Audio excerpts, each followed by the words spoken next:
जिस दिन घर की मालकिन मेहरी को फटकार लगा देती है और मेहरी जब झाड़ू लगाती है, पोछे लगाती है, बर्तन मलती है, तो बर्तन भी मलती जाती है और मालकिन को बुद बुद बुद बुद कुछ बोलती जाती है। क्या बोलती है तो मुझे मालूम नहीं, लेकिन कुछ कुछ बोलती है।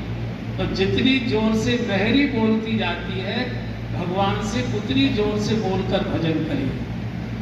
होठ बंद करते ही आपको नींद आएगी ही, आलस्य आएगा ही। किसी वैज्ञानिक के पास इसका कोई इलाज नहीं है। वो कहेंगे रीढ़ करनी सीधी करके बैठो, एक आधी मिनट 2 मिनट बैठ सकते हो, फिर वहीं के वहीं हो जाओगे और आपको नींद आलस आना शुरू हो जाएगा। इसलिए बोलिए। और भगवान थोड़ा ऊंचा सुनता है, चूंकि वो सुवक्कड़ बहुत है। शांताकारम भुजग शयनम, और सोते हुए को तो बोल कर ही जगाना पड़ता है। इसलिए कलयुग में केवल कीर्तन ही भजन है। ताली बजाकर करना, ताली बजाने से बच्चे का ध्यान जैसे अपनी ओर आ जाता है। आप छोटे बच्चे का ध्यान अपनी ओर करना चाहते हैं तो वो ऐसे ऐसे चुपकी चुपकी ऐसे करते हैं कि नहीं करते। तो भगवान को बोलकर ही भजन करिए, पाठ भी बोल कर ही करिए, मंत्र भी बोल कर ही जपिए, माला भी बोल कर ही जपिए। कोई सज्जन ये आपको डरा सकते हैं कि गुरु मंत्र बोला नहीं जाता, ऐसा आपको डरा सकते हैं। उनसे डरने की आवश्यकता नहीं है। उनसे पूछिए जब गुरुजी ने मंत्र दिया था तो बोल कर दिया था या इंजेक्शन लगा कर दिया था? उन्होंने भी हमारे कान में बोला ही होगा। उतनी ही जोर से बोलिए जितनी जोर से गुरुजी ने बोला था, उतनी जोर से बोलते जाइए। तो बिना बोले भजन करेंगे तो आपको नींद आलस आएगा ही। बोलकर पाठ करिए फिर, और थोड़ा पाठ करिए, धीरे धीरे बढ़ाइए। माताएं थोड़ी डरपोक होती हैं, जिस साधु का प्रवचन सुनने गई उन्होंने जो बताया वो याद लाई और उसको पूरा करने में उनकी नाक में दम हो जाता है और वो अपनी चिढ़ फिर सारे घर वालों पर निकालती है गुस्से। थोड़ा सा पाठ किया और रख दिया, कहा भगवान मुझे बड़े घर के झंझट हैं, काम है, ये पाठ की पुस्तकें रखी हैं, आपको कोई काम तो है नहीं, बैठे बैठे पाठ करते हो। मतलब प्रेम के व्यवहार करो भगवान से, लेकिन बिल्कुल ही सब चीज़ों पर मत छोड़ दीजिए। थोड़ी देर बैठिए, थोड़ा सा पाठ करिए, फिर अपने काम करो। उनको मालूम है कि इतने झंझटों में ये मेरे पास बैठी है या बैठे हैं, ये भी कम नहीं है। अरे लड़का बड़े बूढ़े पिताजी माताजी के पास बैठता है तो माई कहते हैं बेटा जाओ अपना काम देखो, हम ठीक है, बहू रानी चिंता कर लेती है ना। वो जानते नहीं इस कलयुग में कितने झमेलों में ये फंसा हुआ है, इसके बाद में मेरे पास बैठकर पाठ कर रहा है, पाठ सुना रहा है। भगवान ही कह देंगे मूर्ति आप देखिए, अगर उससे आप प्रेम के संबंध रखेंगे और प्रेम की वार्ता करेंगे तो भले ही गोपाल जी आपके पीतल के हैं, लेकिन कुछ दिनों में मूर्ति आपको मुस्कुराती हुई दिखाई देगी। कभी कभी ऐसा लगे वो भी मुंह खुला देता है। प्रेम के संबंध से पत्थर की मूर्ति भी मुस्कुराती है, बोलती है, बोली है। मीरा जी की छोटी सी मूर्ति थी, उनकी बोलती थी, वो उनके साथ खेलती थी। तो प्रेम का संबंध जो होता है वो पत्थर से भी भुलवा देता है। ठीक है, और बताइए, फिर मैं अपनी बातचीत पूरी करता हूँ। वो हमारे कर्मानुसार है या ऐसा भी कुछ है कि वही बोलते वक्त जहाँ हमारी आसक्ति है उसके अनुसार? बहुत जटिल बातें मत पूछिए, सादा सी बातें पूछे। वे वो सादा क्लास में पढ़ाऊंगा। पुनर्जन्म, अरे इस जन्म की चिंता कर, ये जन्म जैसा जिया जाएगा अगला जन्म हमारा वैसा ही होगा। मरने के बाद कुछ नहीं होता है, 2 काम होते हैं। 4 लोग मिलकर चिता पर शरीर को भस्म कर देते हैं और जो जीवात्मा निकल जाता है वो अपने कर्म के अनुसार नए गर्भ में प्रवेश कर जाता है। ये 2 क्रियाएं होती हैं। तो इस पचड़े में ज़्यादा मत पड़िए। अगर शास्त्र सत्य है और आचार्यों की वाणी सत्य है तो जो कर्म किया है उसी के अनुसार हमको अगला जन्म मिलता है, ऐसा अगर वो बोलते हैं और वो अगर सत्य है तो कृपया जानबूझकर ऐसा कर्म मत करिए जिससे हमारा अगला जन्म बिगड़े। जानबूझकर हमेशा अच्छे काम करने की कोशिश करिए। अनजाने में कुछ हो गया तो एक आधा थप्पड़ मार के वो ठीक ठाक कर देता है, लेकिन जो जानबूझकर किया जाता है वो अवश्यमेव भोक्तव्यम कृतकर्म शुभाशुभम। वो किसी पूजा से, पाठ से, तीर्थ से, दान से, पुण्य से, आशीर्वाद से नहीं कटता, नहीं कटता, नहीं कटता। ये मैं शुरू में बोल चुका हूँ। ये सबको भोगना पड़ता है, भगवान को भी भोगना पड़ता है, भगवान के पिताजी को भी भोगना पड़ता है। इसका इतना ही अर्थ है, जब हमको ये मालूम है कि अगला जन्म कर्म के अनुसार ही हुआ करता है और हम अच्छा जन्म चाहते तो कृपया अच्छा ही जीवन जिए, अच्छे ही व्यवहार करें, अच्छे ही कर्म करें। मैंने शायद उदाहरण भी दिया है, आपको याद आ जाएगा। आप किसी भी कुत्ते को रोटी डालिए तो जहाँ रोटी डाली जाती है कुत्ता वही खड़े होकर रोटी खा लेता है, लेकिन जब कुत्ता किसी के घर से रोटी चुरा कर ले जाता है तो वहाँ नहीं खाता जहाँ से चोरी करता है, दूसरी गली में, किसी तीसरी गली में जाकर चोरी से खाता है। कुत्ता जब इस बात को जानता है कि मैं चोरी करके लाया हूँ, गलत किया है, क्या पढ़ा लिखा मनुष्य नहीं जानता कि जो मैं कर रहा हूँ ये नहीं करना चाहिए?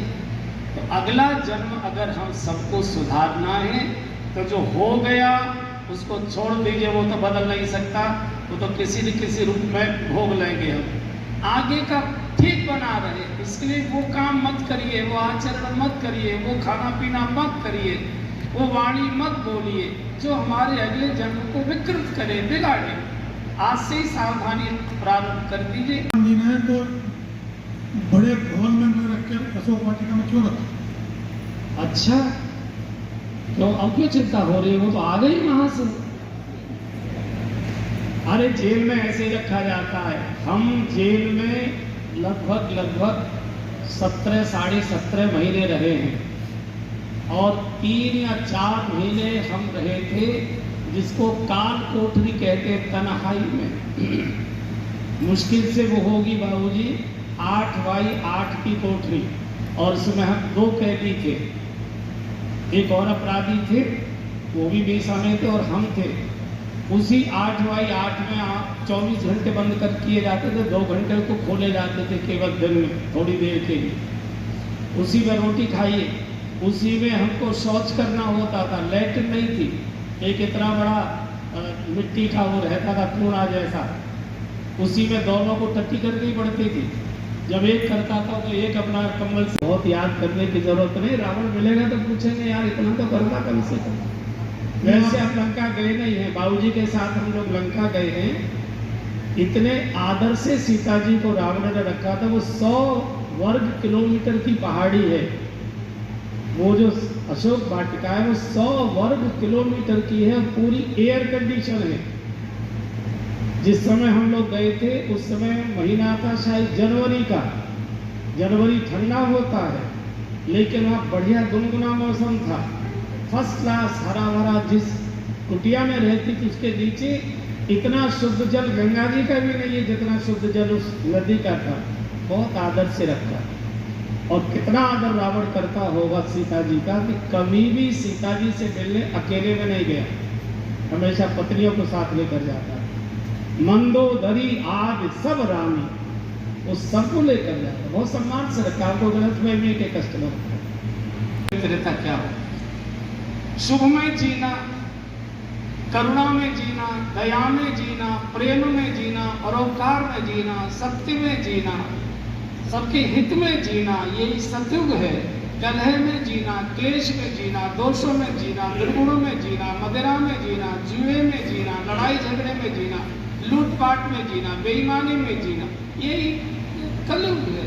इसमें युग कोई ऐसा समय विभाजन नहीं है, युग प्रवृत्ति का द्योतक है।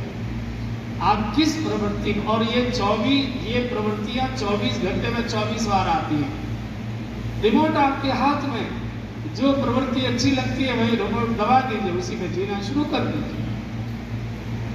वो हमें क्या अंतर है? प्रेम कहते हैं दूसरे को सुख देने को, कि मैं दूसरे को अधिकतम कैसे सुख दूं, वाणी से, हाव भाव से, मुस्कुराहट से, हाथों से, जेब से, जैसे भी हूं मैं दूसरे को कैसे सुख दे सकता हूं, ये प्रेम है, और मुझे कैसे ज़्यादा से ज़्यादा सुख मिले, ये मेरी चिंता ज़्यादा से ज़्यादा कैसे करे, मेरी और ज़्यादा पूछे, मुझे ज़्यादा से ज़्यादा सुख दे। हमने इनके लिए इतना किया, इनको इतना तो करना ही चाहिए। ये जो इच्छा है लेने की, ये मोह है। आखिर में कुछ है तेरा हाथ पीछे, कभी भगवान लेगा तो इतना मार दूंगा। अच्छा, भगवान जानते रहेंगे, कभी नहीं, वो भी जानते बोलने के लिए बोल रहा है, नहीं लगा और लेंगे नहीं। पिता कभी लेता नहीं, पिता हमेशा देता है। अगर उसके पास जीवन में देने को कुछ नहीं है तो आशीर्वाद दे देता है, बेटा प्रसन्न रहो, आनंद रहो। हमारी बूढ़ी माताओं के पास कुछ देने को नहीं होता है, वो भी आशीर्वाद दे दे, दूधो नहाओ वो तो करो। सद्भाव से, आपकी संवेदनशीलता से, आपकी सदाशयता से श्री जी की रसोई बहुत सुंदर ढंग से उसका शुभारंभ हुआ। आदरणीय बाबूजी ने अभी आपको उसकी चर्चा कर दी। उस रसोई के बाबूजी एकदम प्रमुख स्तंभ है। जिन 4 खंभों पर कोई भवन टिका होता है, उन 4 खंभों में से एक मजबूत खंभा आदरणीय बाबूजी हैं, श्रीमान राजेश्वर बंसल जी। धन्यवाद इसलिए दे रहा हूँ मैं कि मेरी बहुत लंबे समय से एक इच्छा थी। मैं देखा करता था ब्रज में 2 प्रकार के लोग आते हैं, एक तीर्थयात्री आते हैं, एक दर्शनार्थी आते हैं। दर्शनार्थी भी बड़ी संख्या में आते हैं और तीर्थयात्री बहुत बड़ी संख्या में आते हैं। दर्शनार्थी वो होते हैं जो शामली से कारों से जाते हैं, किसी बढ़िया से गेस्ट हाउस में कमरा लेकर टिकते हैं, बिहारी जी का दर्शन करने जाते हैं। दर्शन करके आने के बाद बढ़िया से एक बड़े गिलास में लस्सी पीते हैं, गोलगप्पे खाते हैं, आलू की टिक्की खाते हैं और गेस्ट हाउस चले जाते हैं, मनोनुकूल भोजन करते हैं। किसी महाराज जी के आश्रम में टिकते हैं तो महाराज जी उनको बहुत अच्छे वाला एयर कंडीशन, साफ सुथरा, सब सुविधाओं से युक्त कमरे में विश्राम कराते हैं और फीकी चाय का कप लेकर महाराज जी उनके पास जाकर खड़े होते, सर चाय ले लीजिए।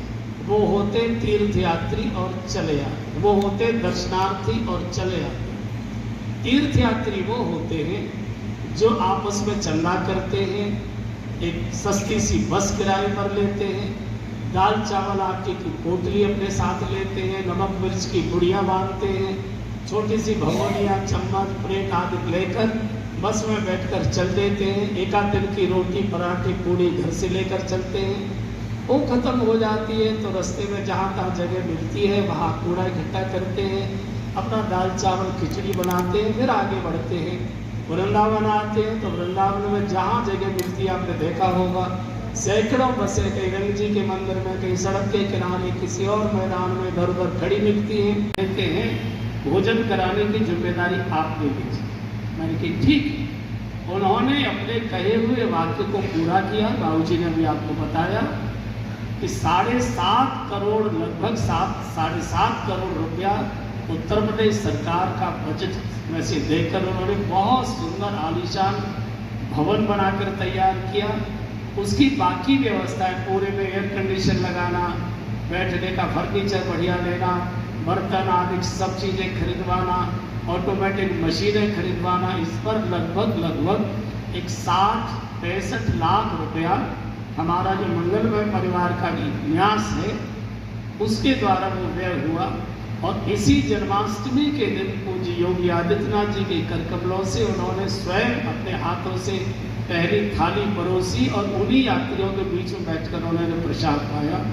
वो बड़ी सुचारू रूप से, इस समय लगभग 1,500 से अधिक यात्री सुबह और शाम प्रसाद पाते। बहुत स्वादिष्ट, बहुत सादा, बहुत सुपाच्य। और आदरणीय बाबूजी मीठे के नाम पर बाकी तो अरहर की दाल, गड्ढ की सब्जी, माने जितनी मंडी में सब्जी जितने प्रकार की होती है सबको इकट्ठी बनाते हैं, जो गोवर्धन के दिन बनाई जाती है। बहुत सुंदर उच्च कोटि का, छत्तीसगढ़ का बहुत मीठा स्वादिष्ट चावल, भारतवर्ष का सबसे महंगा उच्च कोटि का गेहूँ मध्य प्रदेश का, उसकी रोटी और पानीपत का पचरंगी अचार, और दिवाली से लेकर होली तक बाबूजी के द्वारा शामली का बिना मसाले का बहुत सुंदर बर्फी जैसे आकार का गुड़, और होली से लेकर दिवाली तक आगरे का सूखा पेठा, ये मीठे के रूप में दिया जाता है। इस महीनों में हम कोई परिवर्तन नहीं करेंगे। कई लोग कहते हैं हम इतने पेड़े भिजवाए दे रहे हैं, लड्डू भिजवाए दे रहे हैं, ये हमने कहा एक भी चीज़ नहीं चाहिए, हमारा गुड़ ही चलेगा और उधर पेठा ही चलेगा। नाराज मत हो जाइए, मैं सत्संग भवन में बैठकर बोलने की हिम्मत कर रहा हूँ। अगर भगवान विष्णु भी हलवाई की दुकान कर रहे होंगे तो उनकी दुकान पर भी बिना मिलावट की मिठाई मिल ही नहीं सकती है। ये भारत की प्रकृति है। इस गुड़ में कोई मिलावट नहीं हो सकती और पेठे में कोई मिलावट नहीं हो सकती। थोड़ा मीठा कम ज़्यादा हो सकता है, उससे कोई अंतर नहीं पड़ता। हम लोगों ने वो रजिस्टर भी नहीं रखा है जिसमें अभिमत लिखा जाता है कि आपको भोजन कैसा लगा, व्यवस्थाएं कैसी लगी, आप इसमें अपना अभिमत लिख कर जाएं। अभिमत 100% झूठा लिखा जाता है, वो केवल प्रशंसा की बातें लिखकर ही चले जाते हैं। उसको हमने जानबूझकर नहीं रखा। जब वो भोजन करके निकलते हैं तो हमारे 2-3 लोग उनके बीच में यात्री के रूप में अनजाने बनकर चलते हैं गेट तक, तो वो जो खुचपुच करते जाते हैं वो सुनने के लिए हम भेजते हैं। खुचपुच क्या करते हैं, यार मजा आ गया, आनंद आ गया, 3 दिन हो गए भूखे मरे जा रहे थे, 1.5 दिन तक बासी पूड़ी और पराठे खाते खाते यहाँ आए तो होटल में बड़ा ऑयली, बड़ा बेकार का भोजन, आज मन भर के भोजन किया है, आज तृप्ति घर जैसा भोजन मिला है। हमको प्रतिबंधित रहता है, गाड़ियाँ तो जा ही नहीं सकती है, लाखों लोग उसमें लेकर परिक्रमा देते हैं।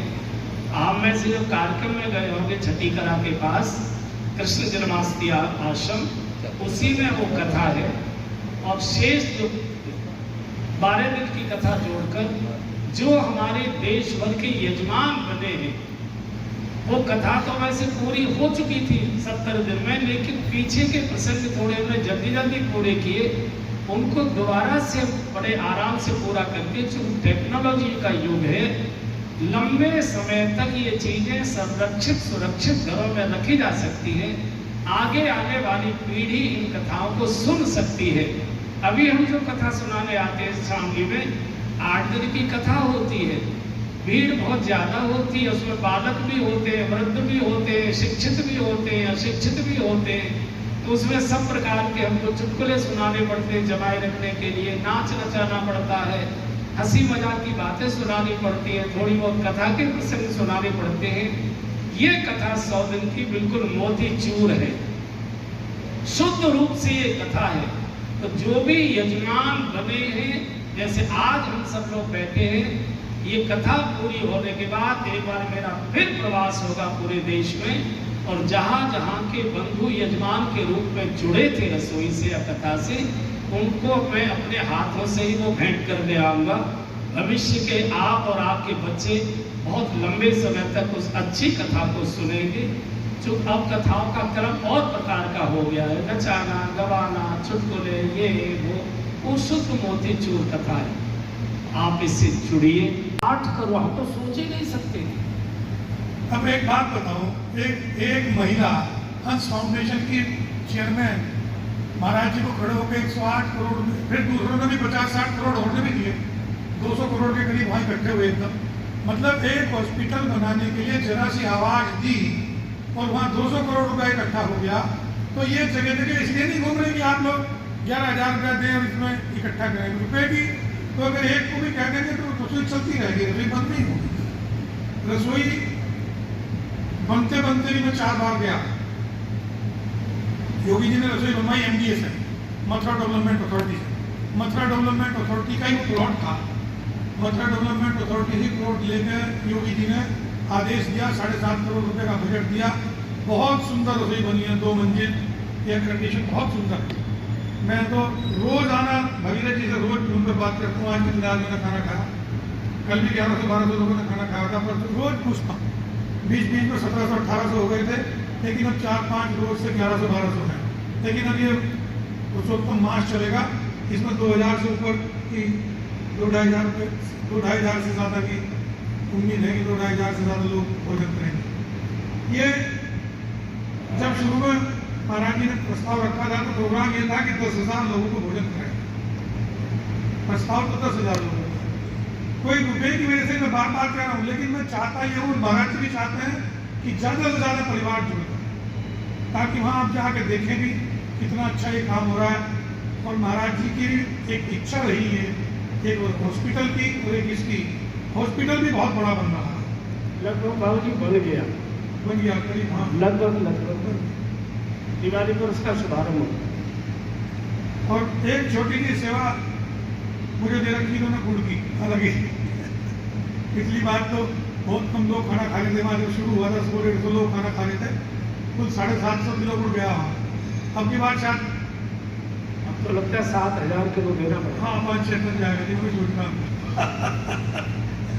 5-6 टन जरूर जाएगा। कोई बात नहीं, महाराज जी शामली वाले हैं, बहुत लोग हैं हमारे साथ, कोई दिक्कत नहीं, भगवान की कृपा है। और आज कोशिश ये करेंगे कि ज़्यादा से ज़्यादा लोगों को इसके मेंबर बनाएं और ज़्यादा से ज़्यादा लोग वहाँ से जुड़ें और महाराज जी से भी जुड़े, अच्छे काम से जुड़े। वाकई अच्छा काम है। वैसे शामली वालों की तो बात मैं बताऊँ महाराज जी, एक छोटी सी रसोई हम यहाँ चला रहे हैं, उसमें 250 लोग के करीब रोज खाना खा रहे हैं दोपहर एक ही वक्त। मेरा ये मानना था कि अगर एक आदमी को एक बार पेट भर के भोजन मिल जाएगा 24 घंटे में, तो वो भूख से नहीं मरेगा। ये शामली में ऐसा इंतजाम होना चाहिए। वो आप सब लोगों की वजह से, आप सब लोगों की वजह से ये प्रोग्राम चल रहा है। उसमें मैंने महाराज जी 5-5 हज़ार रुपये महीना के कुछ मेंबर बनाए थे, कुछ 2100 के बने, कुछ 1100 रुपये महीना के बने, उसी हिसाब से चल रहा है। कोई रुकावट नहीं हुई। नरेंद्र वकील साहब यहाँ बैठे हैं, नरेंद्र जी, इन्हीं की जिम्मेदारी पर आश्रम चल रहा है, इन्हीं की जिम्मेदारी पर रसोई चल रही है।